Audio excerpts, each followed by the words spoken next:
Really challenging qualifying. It's Sebastian Buemi for the Nissan team. Then it's Oliver Turvey in 21st place. Antonio Giovinazzi out qualifying his teammate Sergio Sede Camera at Dragon Penske Autosport. A mistake for Nick Cassidy means he's down in 18th place on the grid. The same is true of Jake Dennis in 15th. Mortara is 16th on the grid. He's 5th in the championship. He's got a lot of work to do. Sam Bird is optimistic. He can climb through the field after a 3-place grid drop put him back into 13th. Oliver Askew is 12th for Avalanche Andretti, and Max Günther for the Nissan Edams team just missed out on the top 10. He will start in 11th. Into the top 10, Antonio Felix da Costa, won from pole here last year. If he wins today, it's going to be a much bigger challenge than that. Then it's Oliver Rowland for Mahindra Racing. An impressive drive. He doesn't really know what to expect come the race. We'll see whether he can score some crucial points, because Mahindra haven't scored that many this season. Nick De Vries is the reigning champion. He starts 8th for Mercedes EQ. He's also 8th in the championship. Robin Freins is 2nd in the championship, only 2 points off the lead, but 7th place is not where he wants to be. If he wants to climb up the field, he's got to first get past Andre Lotterer in the Tag Heuer Porsche. He is 6th in the championship and 6th on the grid. Lucas de Grassi is 5th for Rocket Venturi Racing. The Season 3 champion will have his eyes set forward. He's finished twice on the podium here in Monaco, never won it. Stoffel van Dorn is 3rd in the championship and 4th on the grid. Jean-Eric Verne is the championship leader. He's not won a race yet so far this season, but he is 2 points clear at the top of the championship. Pascal Wehrlein is a little bit adrift in 7th place, but a good points haul today could see him rocket up the order. But on pole position, it's Mitch Evans.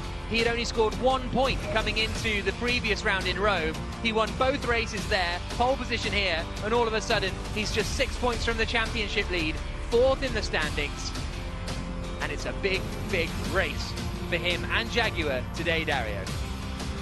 Absolutely right, Jack. This is the time to put his stamp on the championship, but I think all the way back to 8th place and Nick De Vries, all those guys are contenders for the win. I think we're going to see an 8-car train fighting it out. There is Evans lined up on pole position, getting ready to pull forward. They don't do a formation lap, just a little burnout, and then lining up in pole position. We have Karun Chanduk, the former Formula E and F1 driver, with us in the booth as well. There's so many ways the championship could look by the end of the race today, Karun. Yeah, absolutely, Jack. I mean, coming into this weekend, we had the top 7 within 18 points. So, you know, that's a 2nd place, isn't it, the championship? Yeah. I mean, a standard Formula E, it gets jumbled up every weekend. Absolutely. So there are the cars pulling forward, lighting up the rear tyres to try and get a little bit of temperature into them. And it's Mitch Evans that will be on pole position. That's the view back from him. The black and white Porsche on the left is Pascal Wehrlein. James Rossiter at DS Techeetah there. The second row is Jean-Eric Verne on the left in the DS Techeetah and Stoffel van Dorn in the Mercedes. All 5 lights are on. We go green in Monaco. Pretty good start from Evans. Verne got away a little slowly. Wehrlein is going to the outside as they come into Sanderbot. Lock up from Evans. Gets it in. The top 5 remain in place. Robin Freins cuts the corner. He will maybe lose a position there. He was in 7th at the start, and I think he's still just behind Andre Lotterer, and he might have dropped behind Nick De Vries as well, actually. So Freins drops down to 8th position. Evans holds the lead up into Casino Square, then through the right-hander and dropping down the hill. And it's side by side further back. Jake Dennis and Oliver Askew in the Andrettis are trying to make moves. This is where you get to a bit of a crunch point at the hotel hairpin. Evans leads, the Porsche of Wehrlein 2nd, the Techeetah of Verne is 3rd, then it's Van Dorn, and then we get some do-or-die moves as Dennis and Askew are both on the outside, which becomes the inside for the next 2 right-handers of Portier. There's a little bit of crunching, but mostly everybody's made it through. Mitch Evans has held the lead, but we've got a long, long way to go in this E-Prix, Dario. Yeah, absolutely. It looks like Sam Bird's had a problem already. He's down to 17, started 13, somewhat out of position, but he's now down to 17 through the Fairmont hairpin incidents early in the lap, and one of the Neos at the back cutting the Nouvelle chicane. Evans leads, Wehrlein 2nd. 3rd is Jean-Eric Verne in the black and gold DS Techeetah. Chasing him is Van Dorn. Then it's de Grassi. Then it's Lotterer looking racy early on in the white and black Porsche. So he is now on the back of Lucas de Grassi. Then it's De Vries. Then it's Freins, who, as I say, lost out to De Vries having cut the first corner. Rowland has held on to 9th position. 10th is Oliver Askew. Dennis is 11th at the moment. this is this point where everybody's been fighting for track position on the first lap, and we'll maybe see them settle down just a little bit, get their energy consumption into order, and then it will pick up, business will pick up again. But anytime you can make a pass that's not going to cost you any energy, you're going to take maximum advantage of it. And you also can take care of it. There's a bit of slipstreaming going on because it is such a fast and flowing circuit here in Monaco for Formula E. Yeah, if you can sit in front of the car in front of you, you are saving energy, because like in the cycling or something like that, then you're able to save energy, and then that'll help you later on in the E-Prix. We're on board with Robin Freitz, who's in 8th position. We were just inside his helmet there, and Dennis is going past Askew into the hairpin. They're side by side. Burns just got a hit. I think Askew managed to... No, Dennis is still ahead of Askew then. So there is Jake Dennis in 10th place, ahead of Askew in 11th. Da Costa 12th. That's reasonable progress, because Dennis started 15th. So he has got going, the man from Nuneaton, on this opening lap. Lotterer now defending a little from Nick de Vries as they come through the Nouvelle Chicane, the Monaco Yacht Club in the background, all the yachts on the right-hand side as they stream down to Tabac. Move the yachts back a bit for safety reasons for the start of the race. But yeah, you see that long train of cars forming already. All the drivers easily trying to get a read on those around them. Who's quick, which part of the circuit they're quick. And as the race goes on, the cars will change as well, the balance will change as the tyres heat up. And a car that works well just now might not work well later in the race, and vice versa. 42 minutes plus 1 lap to go. Across the line comes Mitch Evans. He leads the way. Second is Verline, third is Verne, fourth is Van Dorn, and fifth is Lucas de Grassi. Attack mode activation zone is now open. It's 2 by 4 minutes. We'll explain that more when the first driver activates their attack mode up at the front anyway, because in these early stages, the attack mode here is you lose about 2 seconds, 1.8 seconds they reckon, when you go through that part on the right-hand side. So you want to wait till the field has ideally spread out a little bit, so you don't lose too many places when you activate it. Yeah, absolutely. It's about track position. I was asking the teams, what's your strategy? And they said, well, it's going to depend on what gaps we get. If we get the right gap and lose minimal position, we'll do that. And we talk about gap, and there's the Rocket Venturi of Edo Mortara in the black car trying to make a move. It looked like he didn't manage to get all the way alongside into the Fairmont hairpin. Trying to make a gap where maybe there wasn't one. Karun. Yeah, just looking at this train here, you can't underestimate the slipstream effect. You know, Mitch Evans in front, he's cutting a hole through the air, which everyone behind is benefiting from. You know, anyone who watches cycling knows, as we see the background here on the left-hand side, Mortara trying to have a go on Gunther, didn't quite work out. But the slipstream effect is incredibly powerful in terms of energy saving. So Evans has got to be a little bit careful here in terms of how much he uses while punching that hole in the air. Well, just before I came up to the booth, I was chatting to the Jaguar chief engineer, and I said, how important is the slipstream? He said, oh, it's a really big impact. So I said, oh, so you don't want to be leading the race then? He said, well, we'll make that decision when it comes to it. Fastest lap of the race for Verline, but then that drops through the field, and Lotterer takes it, and then suddenly Da Costa takes it in 11th place as they climb the hill up towards Massenet again. Here's a look at the start, Dario. Yeah, I mean, everybody gets off the line quite at the same sort of rate of acceleration. Back in a little bit, you see the DS to cheat of Jean-Eric Verne. Immediately the Porsche of Pascal Wehrlein comes over to protect the position. But yeah, great start. Nothing really to report. You see further back a couple of guys thinking about going 3 wide, and then luckily thinking better of it. And then so Bird got done on both sides, just coming into just being cautious. Yeah. This was Freitz deciding to take the shortcut and trying to slot back in behind. But Bird sort of got passed on a few sides. He tried to go on the inside, Jack. That's what happened. He tried to pass somebody the inside. The door closed. He backed out of it, and at that moment, he got passed by 3 other cars.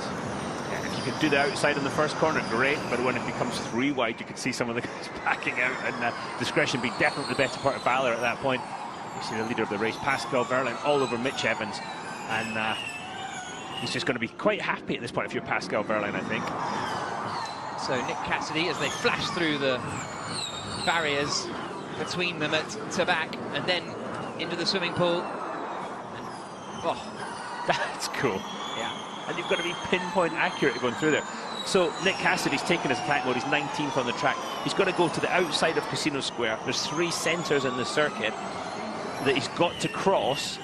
That gives him an extra 13 to 14% power for 4 minutes, and you've got to use them twice in the race. So it costs you time to do it, but then you get the extra power. 38 minutes and 15 seconds to go. Up the hill once more into Massenet. Evans leading, Verline in second, Verne in third. That's Van Dorn, that's de Grassi in the black Rocket Venturi, their home race Venturi. They have had a podium here in the past with Felipe Massa a few years ago, but how they would love a win. And de Grassi is a wily driver, plenty of wins under his belt, and I wouldn't be surprised if he could come through and take a victory, but the same is true of anyone in the top 8, I would suggest. And they're now coming around the hairpin. Dan Ticktum's doing all right, holding position in 15th place. Sims has made a bit of progress, up 1 spot. Buemi has gained 2 places as we are looking with Mortara. We saw him try and get Gunter a couple of laps ago in the tower on the left-hand side, but I think he's a bit too far back this time as they come through the chicane again. But this is where you're into the chess kind of element of Formula E. As we come through the swimming pool once more, and this is how close they get on the exit of the swimming pool. And at this point, they're holding station. They're taking care of energy. One of the things about Formula E, the cars don't start the race with enough energy to finish them. So you've got to regenerate energy back into the battery. You've got to manage your energy use as well. So when you do try to make an overtaking maneuver, you've got to make it count because it costs you that energy. So there's this game of chess you talk about, Jack. It's absolutely key to make the right moves at the right time. Then you add in your attack mode strategy. And this is why, when you look at the gaps up and down the field, the biggest gap is, you know, forget setting cameras down the bottom, but, you know, the biggest gap you've got is 1 second. they're all managing their pace at the moment. They're all sitting about, you know, half a second to 7/10 between each other, just, you know, biding their time. It's when you get to these attack modes, that's when the race starts to get more complicated. But as long as the gaps are staying this close, as you rightly said earlier, Dario, to actually take advantage of the attack mode is going to be tricky. I saw Sam Bird, by the way, having a lunge, and he's gone wide at Portier 1. Didn't quite catch the end of that, but he had a lunge at the hairpin, then had a moment at Portier. And he's lost a position to Nick Cassidy. Yeah, and another one. To Antonio Giovinazzi as well, so that has not worked out for Bird. He had to sort of fight his way through the field, being that far back after a frustrating qualifying, and this is on board with Lucas de Grassi in 5th place, chasing down Stoffel Van Dorn in front. So Lucas de Grassi in the Rocket Venturi, ex-champion, and he gave me a stat the other day. He's done 90 Formula E races, all of them. He's broken the nose in something over 75% of the races. Really? So he's very aggressive, but he does it in such a way that he doesn't really hurt his car. He just roughs up the car in front. At least he doesn't have to deal with Alan McNish anymore, because, you know, that's the first thing I said to her when I saw him last year. I said, Alan, how's it going? Our damage bill is unbelievable last season. So when Alan was team principal at the Audi team, yeah, absolutely. So someone else's problem now. Yeah. So Dennis has made the most progress in the field. He's gained 5 places. Bird has lost 7. Verline is closing in. No one activating attack mode this time around up at the front.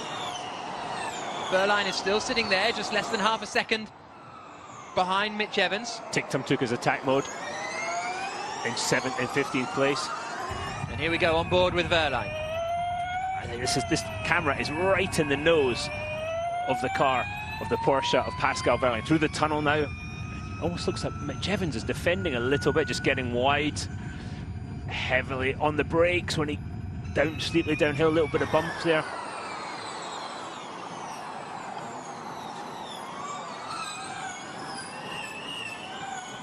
Through the chicane, now into Tabac.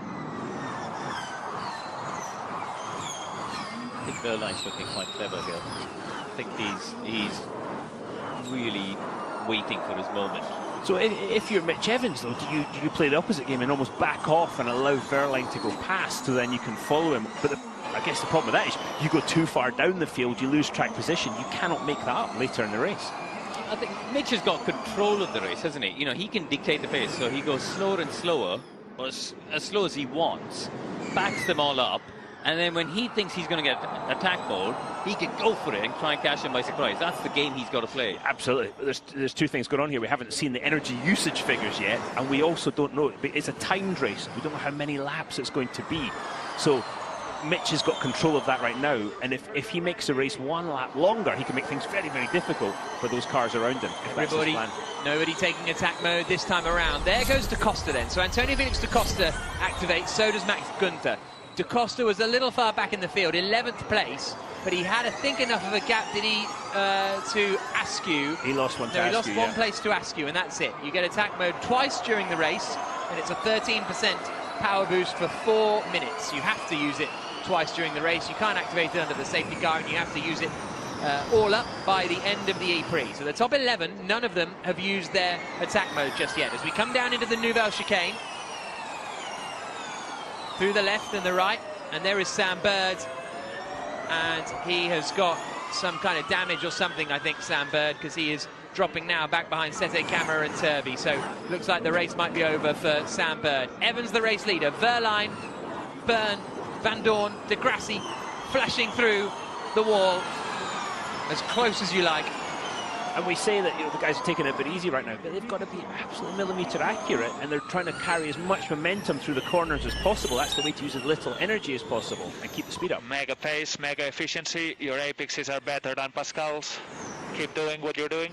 It's Joseph Rocker telling Evans, you're doing a great job. Here comes Da Costa. He is going past Oliver Askew and up into 11th place. It's wishbone damage for Sam Bird, so he's returning to the pit lane, and that'll be his race over. We're on board with Da Costa now. He's in attack mode. He's back up into 11th place. He's got 2.5 minutes to try and gain a few places, make some progress, and there goes Freitz. So Freitz, Roland and Dennis all activate attack mode. Did Da Costa get past all of them? No. Freitz manages to keep the 8th place he was in before, so Freitz hasn't lost any positions in the green and blue Envision car, and that will allow him to close in a little on the cars ahead. So when they said to Mitch Evans, your apexes are better than Verline behind, I think it was, that means, I presume that means the speed through the apex with the GPS system. Oh, and Verline comes for the move, side by side into the chicane. Oh, big lockup from Verline. Really interesting decision, and these two battling it out is bringing the rest of the field into play and is going to be not particularly efficient for them. So they're getting stuck into each other here, but that was a very interesting move from Verline. Interesting that Evans defended so hard, and interesting that Verline didn't get the move done. We've got 30.5 minutes plus 1 lap to go, and at the moment Evans has slightly less usable energy than Verline. Van Dorn has 2% more than Evans, so that's an interesting picture that it's starting to paint. Yeah, both Mercedes looking very strong energy-wise. That tells me what we just saw at the chicane. Mitch Evans wants to lead this race. But that 1% difference between Evans and Verline, I think that's the effect of being in the slipstream and not. So it's not a million miles. It's actually the people in third and fourth, you know, backwards, because you get an incremental benefit for the down the train. Is he going to go to attack mode? No. I think he's too close now. I think the trouble is now they've brought Freins into play, haven't they? By backing it up, Freins, despite taking that disadvantage of the time loss, because he's then had the advantage of power, has come right back into place. The gap, there isn't a gap for these leaders. Da Costa has just forced his way past Nick De Vries into Mirabeau, and De Vries has then lost out to, I think, Roland and Dennis in all of that fight. But you're absolutely right, Robin Freins is coming into the fight. They're lifting so much later than the other hills as possible. So Evans is saying, how is this possible? He's not happy that he's got less energy than those behind him, and there's Freins going around the outside of Lotterer. It's got tears written all over it, but everybody's made it through. Jean-Eric Verne at the back of them is going to try and get involved as well. Yellow flag at the chicane is now gone. That must have been for Robin Freins skipping over. So Freins didn't manage to get ahead of Lotterer. So that's important for Freins' race, that he wasn't able to clear the Porsche. Evans leads, then it's second. And here's a lunge from Roland trying to get ahead of Da Costa as they're fighting over 8th position. Roland is in attack mode. Da Costa is now out of it. Here they come down the start-finish straight. The black and gold DS Techeetah. There goes Freins. Freins gets Lotterer, and Roland goes for it. can't quite get it done on Da Costa. And now Dennis has got the run on Roland up the hill, side by side through Beau Rivage. Dennis is in attack mode. They're still side by side, and they're both going to go past Da Costa into Massenet. Goodness me, how is this going to end up? Into attack mode goes Jean-Eric Vergne, and it is Roland who comes out in front, then the DS Legita, then Jake Dennis. Vergne has activated his attack mode, and he has dropped down now behind Robin Freitz, crucially. So Freitz is now ahead of Vergne on track. And De Vries took attack mode as well in the second of the Mercedes. It's all kicking off. De Vries had already been shuffled down the order a little bit when he got overtaken by Da Costa, and then a few others. Roland followed through, and Dennis followed through. And Evans still leads. Verline's second. Karun. It'll be Vergne on Freitz is the one to watch. You can see, we're watching this battle here. This is, obviously, Da Costa's run out of energy. He's managing to defend off Dennis. That's well done, because Dennis has only got 8 seconds to go. Da Costa's just going to hold on, tilt to back. Oh, he's touched him. They've touched from behind. Dennis ran into the back of him as Da Costa defended. But I tell you, it's worked out really well for Freitz. The trouble for him is, Vergne has now got 3 more minutes to go. Yeah, watch out for the black and gold Techeetah of Jean-Eric Vergne, running in P6. Yeah, he's the man that's going to be making moves over the next couple of laps. And this pack is so tight now that anyone who takes attack mode is going to lose a lot of places. You lose 1.8 seconds. It's first to fifth for 1.8 seconds. That's Vergne up to fifth. So he gets ahead of Robin Freitz now. And his next target, Vergne could lead this race fairly soon. If everybody is to take attack mode ahead of him, he could find himself out in front. Here we go. Anyone going this time around? Nope.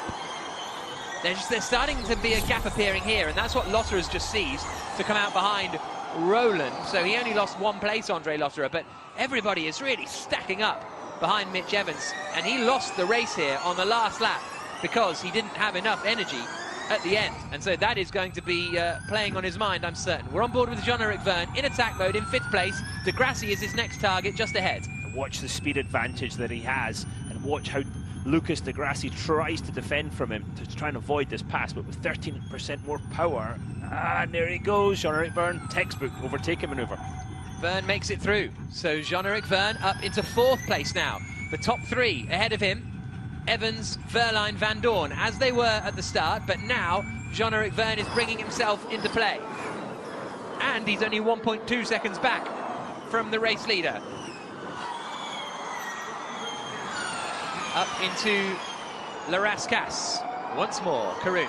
I wonder if the top 3 are going to wait until Vergne runs out of energy, because as you rightly said, Jack, if they take it now, Vergne's going to take the lead of the race. So if they wait another lap, Vergne will be out of it. But look at him, he's all over the back of Van Dorn. They've got to try and hold it back. They've got to somehow almost tag team him, haven't they? Every corner they can hold him back is giving an advantage to Mitch Evans.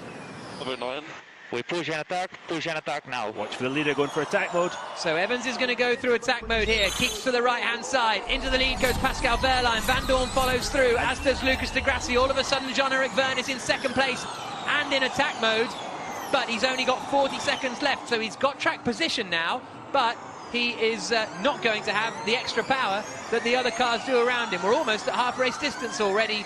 Verline leads, 2nd is Vergne, 3rd is Evans. This is going to be brilliant for Verline, you watch, because when Vergne runs out in 23 seconds time, he's going to create the gap for Verline, isn't he? He's going to be holding Evans and Freitz and Van Dorn back. Wow, as Van Dorn big move from Van Dorn goes past Freitz. But this is, I think, Verline's, if he needs to take attack mode now, I think, on this lap, this next time round. Here they come, flashing through to back. Whoa, Lotterer was right up the inside of Freitz there into the left-hander. Didn't go for it in the end, and now he's under a bit of pressure from Lucas De Grassi. You can see Verline, Buemi, Sidney Camera and Turvey are the only 4 drivers not to have activated their first attack mode yet. But here's Verline's radio. Keep investing and we take. Keep investing and we take. Keep investing and we take. take. Tight with effort.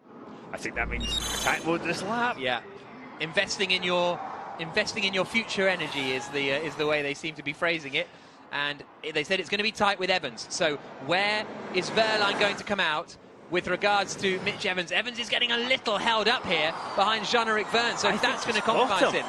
Here comes, got him, Jack. here comes Verline into attack mode. Verne goes through. Evans comes out ahead, side by side. Yes, so Jean-Eric Verne takes the lead, but he's going to have his work cut out now to keep everybody else behind. There's a lunge from Lotterer. We need the energy, we need the energy. Just what you don't want to hear when you've got all that extra power with attack mode.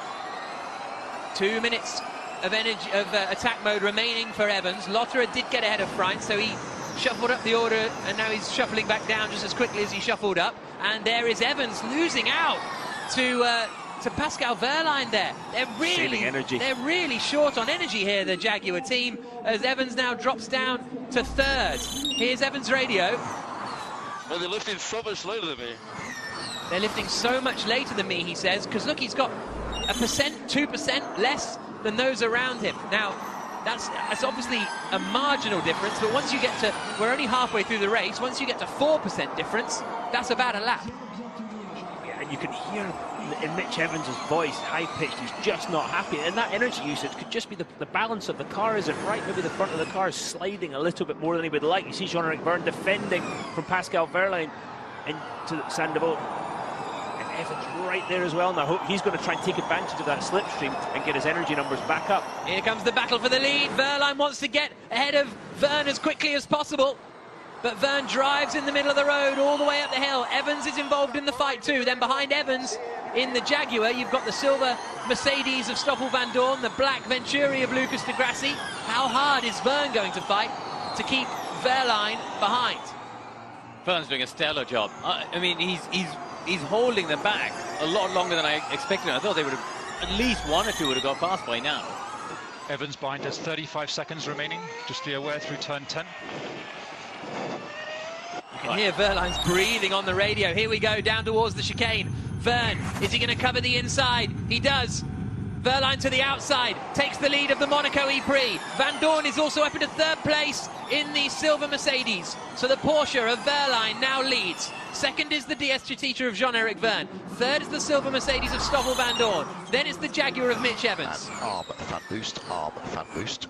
And that is Stephen Lane, the engineer of Stoffel Vandoorne, being told that you can use fan boost in the second half of this race as well. So that'll be something to be mindful of, either to attack or defend. Because with 21 minutes plus 1 lap to go, the winners of the fan boost are Jean-Eric Verne, Stoffel Vandoorne, Antonio Felix da Costa, Nick de Vries and Antonio Giovinazzi. They all get a 1 5-second power boost in the second half of the race. So we'll see when Vandoorne uses that. Climbing the hill up again towards Massenet. Verline pulling away a little bit here. He's in attack mode, longer than everybody else, and his gap is 1.1 seconds up at the front, Dario. Yeah, that's looking quite good for Verline right now. He's got to be happy with the balance of the car. He looks in his mirror as he exits the corners, and he can see Jean-Eric Verne get smaller and smaller in his mirrors. He's got to watch, so Stoffel Vandoorne, to me, is the one... Oh! Is that Verline in trouble? Verline slowing. He's hit the wall. From the lead of the race, it looks as though the back left is a bit wonky. Pascal Verline, has he made a mistake? Does he have a technical problem? But the race leader is dropping back. Jean-Eric Verne now leads for DS Chitita. Second is Vandoorne. Third is Evans. Fourth, de Grassi. And Verline is dropping out, just as it looked like he had this race under control. Here's Robin Freins and Lotterer steaming into the chicane, crunching each other. And Freins loses out as well to Oliver Rowland, who gets ahead. As they come down towards Tabac, Mortara and Da Costa side by side into Tabac. And Mortara comes out in front there. But what has happened to Pascal Verline? 19.5 minutes plus 1 lap to go. And Jean-Eric Verne in the black and gold DS Chitita is now the race leader. And it looks like Stoffel Vandoorne, P2's got a little bit of extra energy. Let's see how aggressive Jean-Eric Verne will be in the defending of this lead. Jean-Eric Verne making his way up the hill in the lead of the MonacoEprix. 19 minutes plus 1 lap to go. Then behind him is Stoffel Vandoorne in the silver Mercedes. A bit of a gap back to Mitch Evans in the Jaguar TCS Racing entry. Then it's the Venturi of de Grassi. And there, Verne goes for his second attack mode pretty swiftly, And that means that Van Dorn is now in the lead, and oh, he's grinding to a halt. Grinding to a halt here, Pascal Wehrlein, and that could be a full course yellow or even a safety car. Very dangerous place to stop. It's at the blind part as they come out of the tunnel, and obviously the sunlight in the driver's eyes. Here they come now, and there we go. Yellow flag is out, but they're about to emerge towards... Okay, guys, there's a car on driver's right. Car on driver's right outside the tunnel. Please be aware. There was Scott Elkins, the race director, telling them where the car is. No yellow, the yellow flag, no overtaking. This is race control. Full course yellow in 5, 4, full course yellow 3, is deployed. 2, 1. Full course yellow, please. Everybody has to slow down to 50 kilometers per hour. Oh, and into the back, Roland! Roland went into the back of Lotterer in 5th place there. And we'll see how much damage there was, but everybody has to slow down now. And, well, James Rossiter has his head in his hands because Verne activated his attack mode, so did Degrassi, and all of that extra power they have is just vanishing away into thin air because they can't use the advantage of the extra power. But they've taken the penalty of going offline to arm attack mode. So a double whammy, really. Now, Pascal Wehrlein has not responded to any radio messages from his team. So I wonder if that's a sort of complete power shutdown of the car, basically, that he doesn't even have radio to reply. It did look like there were some marks on the left rear. Yeah. Here we go. This will tell us. Watch Wehrlein down at the bottom. He locks up, and then just sort of slows down, doesn't he? Yeah. No mistake. And I wonder if the lockup sometimes with the brake balance, the mechanical braking against the regeneration on the rear axle, you see a lockup like that, sometimes it can mean he's lost the braking on the rear axle. Yeah. Oh yeah, you can see his hand. Frustrated because he knows that the car is cooked. He was doing everything right, wasn't he? And so he had no choice but to stop there, and he now rolls down the hill being pushed by the marshals. So full course yellow should end fairly soon. Hopefully the brakes still work as he comes rolling down the hill. There's an escape road straight ahead there they can go in and park. So energy here on the left-hand side. Van Dorn is in a pretty strong place. He's got the most of the rest of the front runners. Roland is doing well in 6th place, but it's good that we're matching the 2 cars behind. Evans being told we're matching the 2 cars behind, so that's good. Whether they can stay with Van Dorn, as Van Dorn looks to take his first win of the season, remains to be seen. Full course yellow is going to be coming in fairly shortly. Attention teams, this is race control. Full course yellow ending in 5, 4, 3, 2, 1. Green flag. Racing back underway. Van Dorn has gained a pretty big advantage over under that full course yellow, hasn't he? He's ended up a long way ahead of Evans as they come down into the hairpin. Evans there in 2nd place, but that's a huge advantage that Van Dorn has. Yeah, so it's not quite worked out equally, has it? I mean, it's 3.5 seconds now, so Van Dorn, he's got better energy, as you just said, Jack. If he takes the attack mode now, he will still retain the lead. Verne, in the meantime, has still got 25 seconds. Not quite enough, I think, for him to get ahead of Evans. The thing is, I think, obviously, Verne and Degrassi, while they've had a little bit of this extra power, they've also used more energy, and I think that's why Evans is now at an equal, right? If you see what I mean? He's not used his attack mode yet. But Verne is seeing the Mercedes, the silver Mercedes of Stoffel Van Dorn disappearing over the horizon, and him and his team will have calculated exactly what you're talking about, Karun. Nothing he can do about it. He cannot get past the Jaguar. 17 laps on the board, 18 laps on the board now, I should say. So Van Dorn leads the way, 3.2 seconds ahead of Mitch Evans in 2nd place. 3rd and 4th are Jean-Eric Verne and Lucas Degrassi. Those 2 don't have any more attack modes remaining. Then there's a big gap back. Whoa, Roland absolutely lobbed it into turn 1, and it's ended up with Lotterer in the wall. That was remarkable stuff, as there's debris on the exit, I think, from the Mahindra too. There's part of a car trapped under the barrier. Yeah, it's littering all the way up the road. Van Dorn activated his attack mode. Yellow flags are out. Here's Lotterer's radio. Roland completely pushed me off. I left him space, but then he pushed me off. That's Lotterer's opinion on the incident. It's been a bad 5 minutes for Porsche, hasn't it? Yeah, just a bit. And the safety car is deployed. Safety car deployed. So that means Van Doorn's now in a tricky position. All of a sudden he looked under control. Now he's using his energy up, and his advantage will shrink because Bruno Carrera will come out in the Porsche Taycan safety car, and the whole field will close up together again. Yeah, but Mitch Evans has still got one attack mode to take, and he's got to pull such a gap to take it without losing 2 or 3 positions. Oh, Roland's parked up somewhere as well. I'm not sure where. It might have been down at Mirabeau that he's parked up. So, you know, it's really a difficult situation, I think, right now for Mitch Evans, too, in second place. So, the applause for Lotterer as he climbs out of his car. Hey guys, this is race control. Please follow the safety car behind the curb in turn 1. Go ahead and go behind the curb in turn 1. Behind the curve is where we saw, I think it was Robin Freins on the first lap. It looks like Antonio Giovinazzi's got a problem in the Dragon.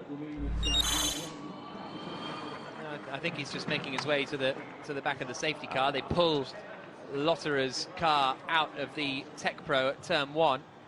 They are unbelievably good, the Masters. Yeah, They're it's ridiculous. so efficient. It is incredible.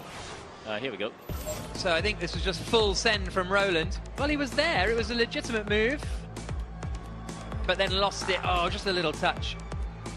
He was so quick. But look, he was having the accident on his own. Look, he just ended up hitting he was heading to the barrier on his own. I think, unfortunately for Andre, he was there almost. Andre, I'm sure, was at that point trying to get out of it, brake and slow down to get him back behind Oliver Rowland, but then Oliver Rowland had the snap of oversteer, the back of the car sliding, caught the Porsche and put Andre Lotterer into the barrier. It's a bit of ambition over adhesion there, really, wasn't it? Absolutely, we've all done it. Yeah. Verline gets a lot of heartbreaks, doesn't he? There you can see the race leader is Stoffel Vandoorne in the Mercedes EQ. Evans is second. Third is Verne. Fourth is Degrassi. Fifth is Freins. Vandoorne, Verne and Degrassi have used both their attack modes. The rest of the top 7 have one more to use in the remainder of this race, because Vandoorne's is still coming down. And remember, the race is going to be extended. We haven't even talked about that yet. 11 minutes plus 1 lap to go. There you can see the attack modes remaining. Evans, Freins, DaCosta and Mortara all have an attack mode remaining, and as far as energy is concerned, Stoffel Vandoorne has the most. Evans a little bit behind. Verne's in a reasonable place.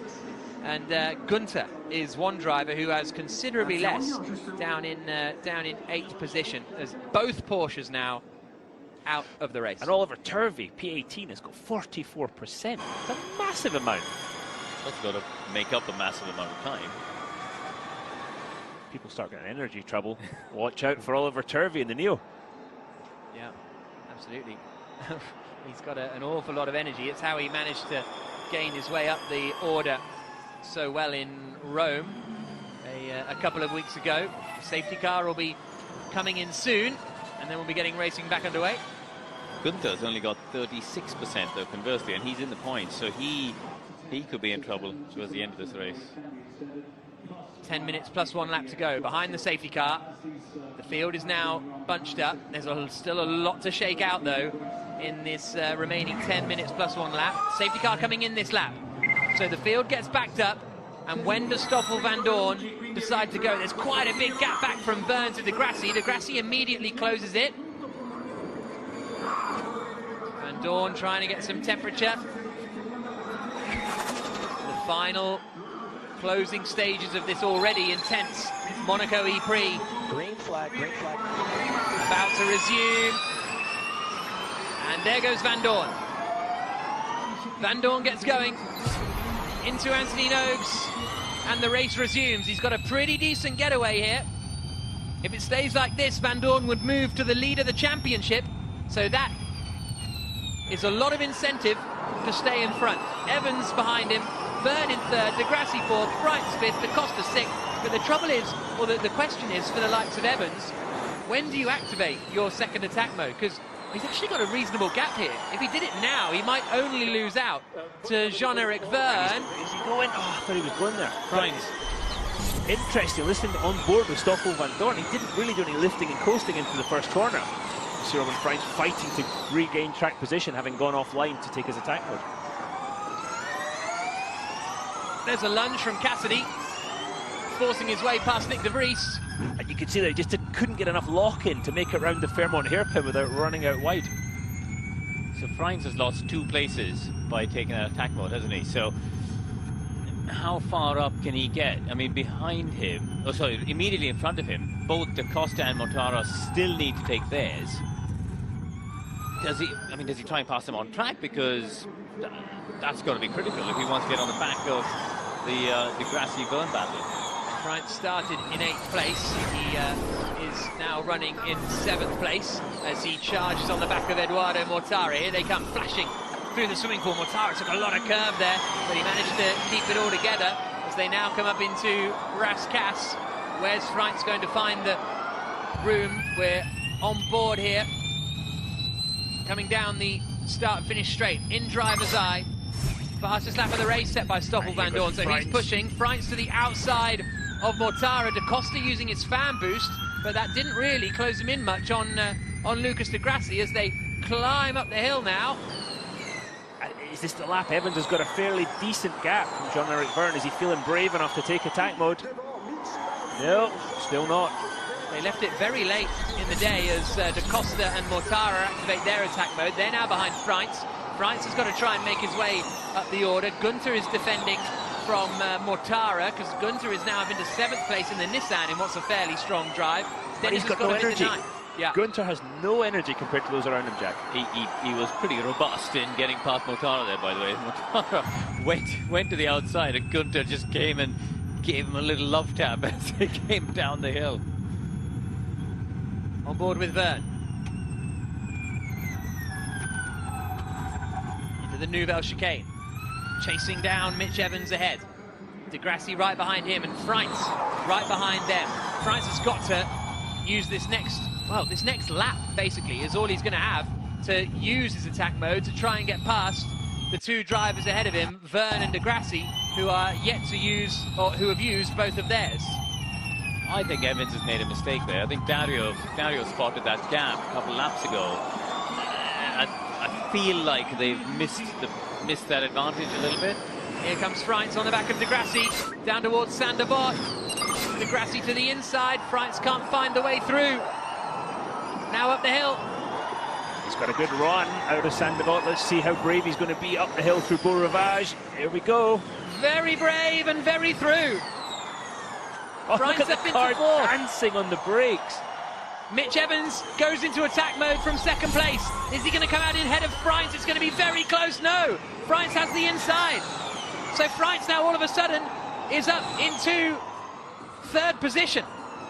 So Van Dorn leads the way. He's pulling away again in the Mercedes. He's looking very, very strong, Stoffel Van Dorn. Cassidy all over the shop, but Vergne is 2nd. Frines there is 3rd. He's got 30 seconds to go. It's kind of, and Vergne uses his fan boost to defend from Frines. So Frines won't be able to get Vergne this time through, I wouldn't have thought. And then Frines will be out of attack mode. Da Costa is going for De Grassi. He can't get him. He gives him a little shove through the middle of the Nouvelle chicane. 5 minutes plus 1 lap to go. But we'll get out, we'll find out about the added time in a few moments. Frines is now out of attack mode. So Van Dorn leads, Vergne 2nd in the black and gold DS Techeetah. The green Envision of Frines is 3rd, but Evans behind him is in attack mode. He has more power. And coming down into Sainte-Devote, Frines doesn't fight too hard. Evans is through. Now he's trying to close in on Jean-Eric Vergne. Evans up into 3rd place in the Jaguar. You're seeing Da Costa and De Grassi fight also. Evans has got 2 laps, hasn't he? He's got 2 laps to get past Chev right in front of him there and get on the back of Van Dorn. Precisely right, and he cannot wait. Every corner he waits is limiting his chance to win this race, if he can even get there.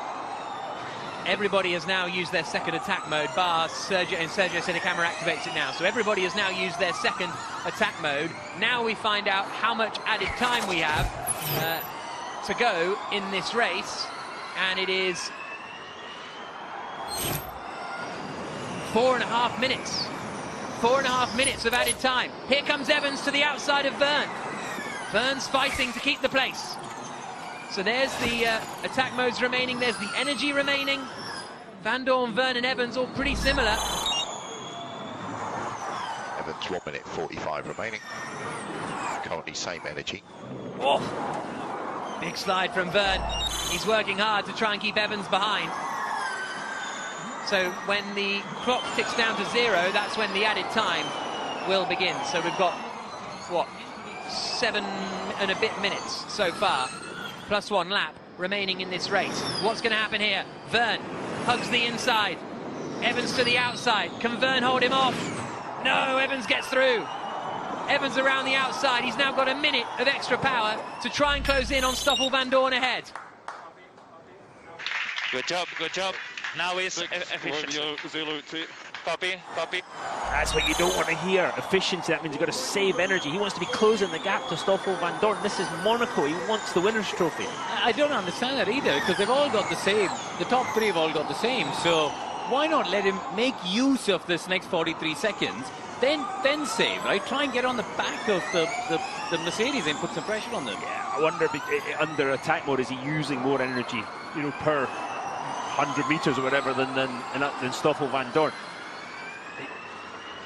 Yeah, of course he is, but I know, but you got to make hay, haven't you? Yeah, well, the way I look at it, the Jaguar guys are a bit smarter than me. Yeah. I include you in that, sorry, Kroon. A bit of a lock-up from Jean-Eric Verne. Mitch Evans hasn't managed to really pull a gap yet, despite all that extra power.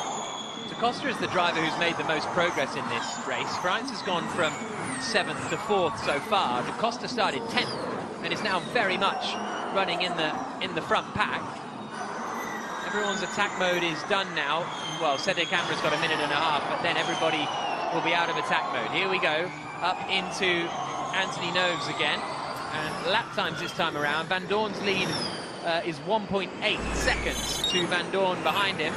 So this lap, fan boost, exit turn 8 urgent, and call outs exit 1. So Van Dorn being told to take his attack mode going into the tunnel this lap around. Here we go, on board with Da Costa. Him and Freitz in 5th and 4th. Pretty similar on energy. They've got slightly less than those in front. So they drop down into Mirabeau. And a big gap back to Gunther. Yeah, it really is a big gap, isn't it, Jack? 4.5 seconds. You see Van Dorn, De Vries and Giovinazzi have not used their fan boost yet. That's why Van Dorn has to use it now and will be using it pretty much right now. There he goes, he lights up green. Fan boost is activated and he gets that burst of power to just pull away a little more from Mitch Evans up at the front. We're almost getting into added time.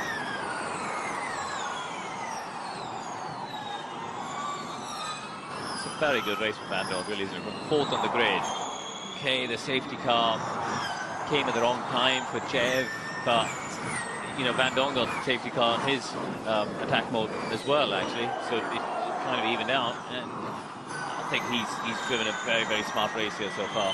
He's driven a beautiful race. It doesn't, I would have to say the Jaguar, the balance does not look as good as it did this morning. It looks like the front of the car is sliding, particularly through this sequence of corners, and he can't get back to the throttle as early as he would like. Don't know what happened to Edo Mortara. Added time is getting added on now to the end of the race. Eduardo Mortara has come into the pits, so he's got a problem after just setting the fastest first sector of anyone. So he had something go amiss in the final sector, Mortara, and as a result, if it finishes like this, Van Dorn will lead the championship by 10 points over Mortara in 2nd, and then Verne in 3rd and De Vries in 4th. So this could be a very, very big win this for Stoffel Van Dorn as far as the championship is concerned. 4 minutes now, plus 1 lap to go, as Freitz is looking pretty racy on the back of Jean-Eric Verne for the final podium spot in 3rd. Freitz has been on the podium more than anyone else this season. 3 visits, no wins. Yeah, and last year was on the podium, P2 here. He's in the green and blue Envision car, and he's looking very, very strong. Driven a smart race so far. Through the tunnel, down towards the Nouvelle chicane once more. Evans, Verne, Freitz. The Mercedes is checked out up at the front. Verne has a little more energy than those around him. Van Dorn is 2.2 seconds up the road. We'll see how tight it's going to be at the end. It's about 1 minute 33 a lap, and we're getting, I don't think it's going to be a marginal call, this. I think it's going to be fairly obvious when it comes down to it, because Van Dorn comes across the line now and there's less than 3 minutes to go. So, yeah, there will only be 3 left. Now it's not going to be a marginal one. On board with Freins into Sandebot. I'll tell you what, Gunther's done a good job. He's recovered his energy situation. He's been backing up the pack, which is why the top 6 are now 5 seconds ahead of him in 7th place. But as far as he's concerned, look, he's got Cassidy all over the back of him as they came through Sandebot in the background there. But he's you can see riding on board. Cassidy trying to go around the outside, but Gunther's just, he's pegged it back, he's brought it back into play. He's done a brilliant job, hasn't he? And then to do that when it starts to get away from you, when the energy consumption starts to get away from you, it's very, very difficult to do, and as you say. And who started last on the grid? Yeah, that man there in the second of the black and red Nissans, Sebastian Buemi. Last on the grid, he's now in the 9th place. He's ahead of Nick de Vries in the Mercedes, so this has been a pretty strong performance from Nissan as far as their recent form has gone. We're on board here, coming through the tunnel, as Cassidy is still trying to get ahead of Gunther for 7th place. Into the sunshine, Gunther covers the inside. And Gunther has to defend like crazy here, because if Cassidy gets a move on him, Gunther's not going to lose 1 place, he's going to lose 3 or 4. 1 minute 40, plus 1 lap to go.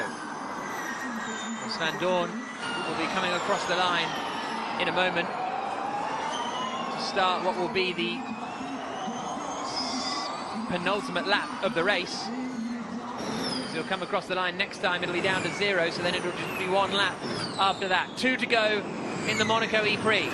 It's all starting to close in again, isn't it? Over 2nd, 3rd, 4th, 5th. Evans, Verne, Freins to Costa on their way up the hill. Still Cassidy trying to get past Gunther in the tower on the left-hand side. But this is going to be the fight for the final podium spots, because Van Dorn has checked out. Lives in Monaco, saw him on his electric scooter coming into the track today down the hill. And it's almost been as straightforward as that for him today. 40 minutes plus 1 lap to go. Freins had a 40 bit of a... seconds plus 1 lap to go. 40 minutes, wow. Yeah. Freins had a bit of a snap of oversteer, lost a bit of ground to the car in front, but he's still trying to set up Jean-Eric Verne in that final podium spot here in Monaco. The Envision car just, it doesn't look as well balanced as the Techeetah behind, doesn't it? You know, or in front. Yeah. He's got more energy than Da Costa, but it looks edgier to drive at the moment. Absolute Audi powertrain in the green and blue Envision car. They're close, they get to the barriers again, trying to open up the next part of the swimming pool. Watch for maybe a Sims attacker towards the end as well, because he's got a bit more energy than De Vries, so the top 10 points-paying positions is not over. But Stoffel Van Dorn starts his final lap of the MonacoEprix. Evans is getting away a little bit from Verne in 3rd, so it could just be the fight over the final podium spot. Robin Freins in the green Envision car, trying to get ahead of the black and gold DS Techeetah. DS Techeetah have won the last 2 MonacoEprix, but it looks as though their run is going to come to an end, because Stoffel Van Dorn is dominating this one. He's won here before in Formula 2. That's Ian James, team principal of Mercedes EQ. This would be a big win for them. A lock-up from Verne. He got it stopped, but now Freins is going to be putting pressure on him. Ian James looks slightly stressed, didn't he? Just a little bit. Gunther is really low on energy, look, on 1% on the left-hand side. Surely Cassidy is going to nab him. Dennis is into 11th place. Here comes Freins. Is he too far back for a podium look? Through the tunnel. Out into the sun again. And I think it's not going to be enough for Freins. Into the Nouvelle chicane. And it's not done for Freins. So all eyes in Monaco this afternoon are going to be on this man.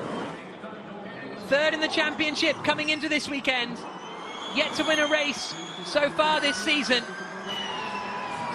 He's had some fortune along the way. He's had some misfortune along the way as well. But Stoffel Van Dorn through Anthony Nogues, drives to the line. Stoffel Vandoorne wins the MonacoEprix and moves to the lead of the championship. Wins round 6 of the Formula E World Championship. Pick up rubber, watch your brake integral. Well done, mate. Yes, yes, boys. This is the one! We just won Monaco! Vandoorne absolutely buzzing. It looked as though Gunther did run out of energy at the end. But what a victory for Stoffel Vandoorne, winner of the MonacoEprix. Let's talk to Stoffel Vandoorne. This one feels good. Finally your turn. And what a way to do it. Thanks, guys. Stoffel, it's Dario on TV. Congratulations, you won in Monaco again. Yeah, awesome feeling. It's not been the easiest ride here in the past for me, but this time it's my turn. Congratulations, man. You drove a wonderful race.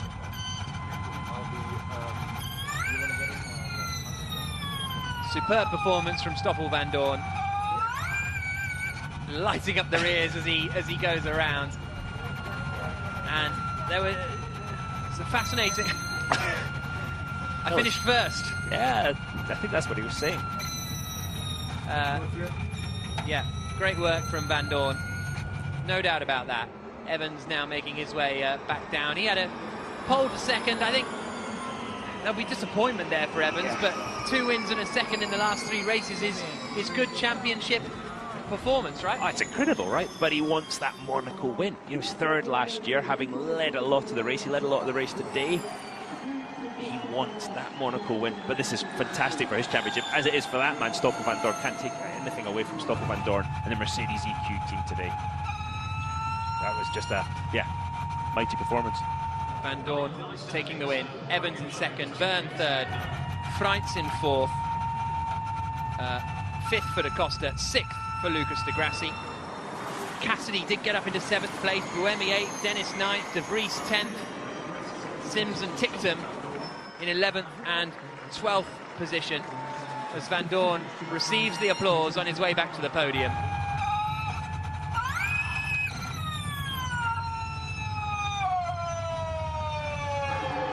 And now back into the pit lane. And well, he won't go into the pit lane actually, will he? Of course he'll go down and pull out in front of the Royal box. And so as it stands, Stoffel Vandoorne takes the lead of the championship in the end, 6 points ahead of Jean-Eric Vergne, 9 points ahead of Mitch Evans. So the top 3 in the race are the top 3 in the championship. Not quite the same order, but Vandoorne now moves to the lead. Vandoorne in 2nd, Evans in 3rd. And that is a big, big day for that man, Stoffel Vandoorne. They really struggled here last year, Mercedes, out in the first qualifying group, so that was a challenge, of course, but they never quite had the pace. But Vandoorne starting 4th on the grid. Okay, Verline fell by the wayside, but he had to fight to finish ahead of Evans and Vergne. No, he did, and he did some great overtaking manoeuvres, good tactics as well, and he was inch perfect. You didn't see him bouncing the thing off the barrier, and there he goes up on top of the car. Some celebrations in Monaco tonight, I think, probably involving those 2 gentlemen, Mitch Evans, Stoffel Vandoorne.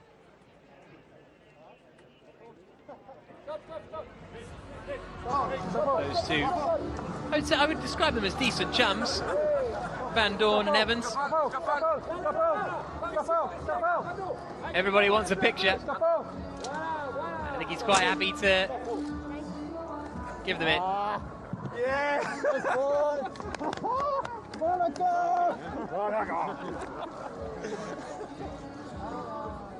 All the teams celebrating as well. And we'll hear from our top 3 in a couple of moments' time. A high five with Jean-Eric Vergne, who's won here in season 5.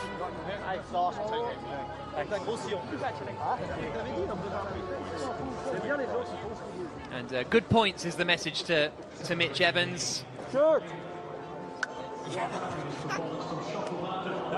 Stoffel Vandoorne the victor in Monaco.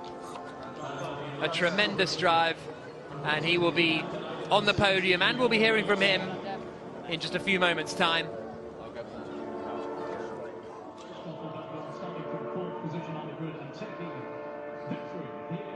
Another entertaining race on the streets of Monaco, Dario. Yeah, absolutely right. I mean, it didn't have the last lap crazy pass, but it was, yeah, a lot of passing for the lead. Good use of strategy as well. Just the drivers having to absolutely thread the needle every single lap. And yeah, very, very entertaining to commentate on and to watch. Great stuff.